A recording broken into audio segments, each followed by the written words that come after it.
I do not know, but Justin, he'll tell you where the market's going next. Oh, absolutely. It might go up, it might go down, but whatever you do, it'll do the opposite. That Yeah. you can take to the bank. So you might have been looking at your portfolio in the morning when you woke up and said, "Wow, you know what? Omicron, that we don't have to worry about that. The taper tantrum, that's over." Maybe you Then bought the then dip. you get home from work and then you look at your portfolio and you are realizing that you may have to do some unholy things for money because you are broke and all your stonks have just absolutely crashed. Oh, yeah. So let's see, where's the market going from here? I don't know, but I know if I look on any mainstream media, looking through Twitter on Zero Hedge, every single person I see is saying that the market's going to crash. If you look at the fear and greed index, somehow we're at an 18 fear, which is pretty much where we were during the COVID March night crash. But where are we, Justin? How far off from the highs are we? Well, we're less than 5 to 6%. So what is the massive fear? Is that I mean, Josh, you're much more the market guy than I am. You're coming from real estate, we're like dinosaurs, as I'm fond of saying. But my guess is that I think people might get a little skittish. They might be a little fearful right now, but sooner or later, I still think greed will overwhelm fear, at least for the time being. Now, who knows when that's going to play out, or if it even plays out in the short term or midterm. But my guess is that this dip will be bought. Even though if one did buy the dip today, they would have found that it just kept on dipping. So Yeah. such is life. But this is something that's super tricky because I can sense my emotions. My gut was hurting. Justin was scared to look at I open his Fidelity. I was not. I was busy. Yeah. Justin was busy today. Me, on the other hand, I was looking and I was trying to think, what the fuck is my next plan? The worst thing I can do right now is make an irrational decision. So let's put down the phone and wait until tomorrow because I am just like the average trader. I get these same emotions when shit starts hitting the fan. I'm like, God damn, I don't know what I'm going to do. Yeah. So I would say like one of the ways I kind of approach it too is that like, I mean, obviously I've got a very different way of trading the market, but in some of the prior videos, I've oftentimes made the comment that I think psychology or the psychological effect is a massive driver in all of this. And so from my perspective, if you don't necessarily, I mean, if the market's not your livelihood, you can take a much more hands-off approach, much more laissez-faire, like, oh, it's down today. And this is something I think Rule talks about this, where if you believe your investment premise, you just simply need to give it time to play out. It will go up, it will go down on its way to playing out. But if you believe it, there's not going to be an issue. The other thing, Josh, is I'm going to share with you a quote. It was from, I think, John Templeton said it, and it's this: bull markets are born on pessimism, grow on skepticism, mature on optimism, and die on euphoria.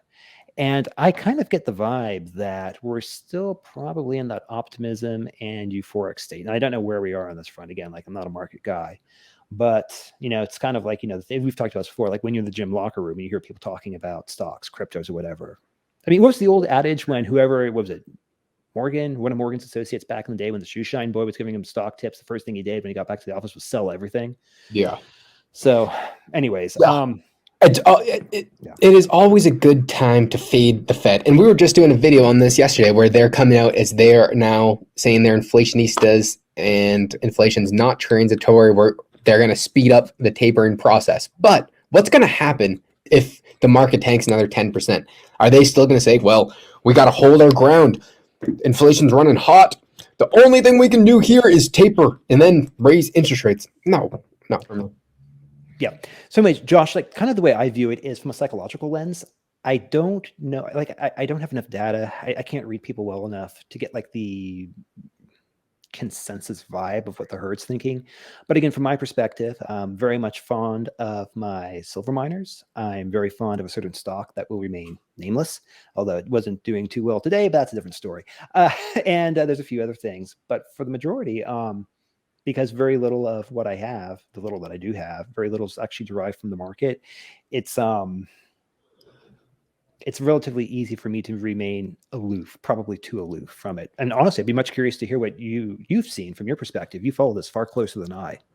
Yeah, I am also kind of aloof just because I have never once cashed out any of my gains. It's strictly just, I see it more as a game, but either way, I still feel the same emotions. Just because I am not viewing this as real money yet, because I've yet to actually like pull it out and put it into my bank. So for me, it just seems like a game. I mean, that's kind of the way they set up the stock market so you feel like you're in a game. And no matter the fact, I want to win, and I don't want to lose any money. So when you see that happen, you do get frightened. I see a lot of incredible opportunities right now. I'll just name out a few that are just like shipping. Holy shit. I've never seen a sector so cheap relative to cash flow in my entire life. That being said, my life has been extremely short, and I've only been studying for a short amount of time. But I mean, these things are pumping out, like the majority of the stocks are pumping out 20 plus dividend yields, earning their entire market cap in a year or two. It's just incredible. Yeah. Then there's household names that are getting extremely cheap, like AT&T, which is now dividending like 9.5% yield. It's stupid cheap. And the value sector looks extremely attractive. So if you're playing by your rules and you're saying, well, I don't really know what's going to happen to the market, but I like to buy things that pay me to own them. And I'm fine if I lose 50% of my capital gains because I'm not selling. If you're getting a 20% yield, are you kidding me?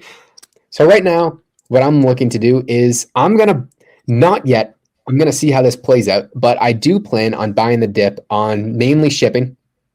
That's about it, because I'm so ridiculously bullish on their cash flow, and I'm mainly going to be using options. So if the market does take a massive hit, I'm going to get screwed. But this is not something that you put all of your eggs in one basket at one time. It is a gradual increase. So you don't, if you want to buy 10 shares of a company, don't buy 10 shares in one day. That is just the stupidest way that you go about it.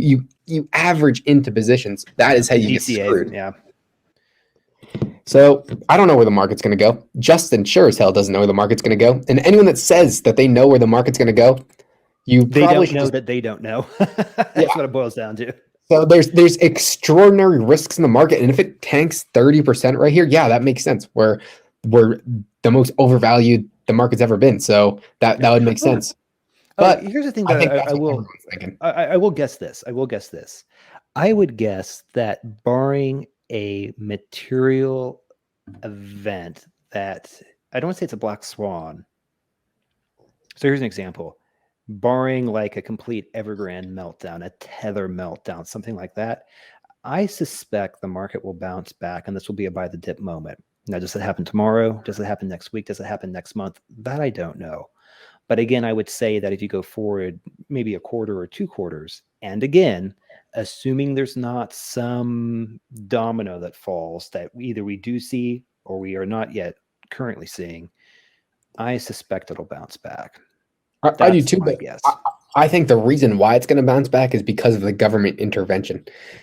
So that's kind of been my thesis, is if this is why I'm a medium to short-term disinflationist, because I think there are a bunch of risks, and I think inflation is going to slow down. But if we see a crash in the market, it is the government intervention, which is what makes me think that I'm a longer-term inflationist. So if we see a crash and the government's response is to print more money via stimulus checks, then I'm much more on the inflation side. Yeah. And it gets the Fed closer to their goal too. Yeah. But that being said, if we see a market crash and the government does absolutely nothing and they just let people suffer for the next, it would be another decade of depression, like a Japan style at the absolute best case scenario. I'm a complete deflationist, and that would flip my view instantly. It's the government response that is going to turn me into the inflationist.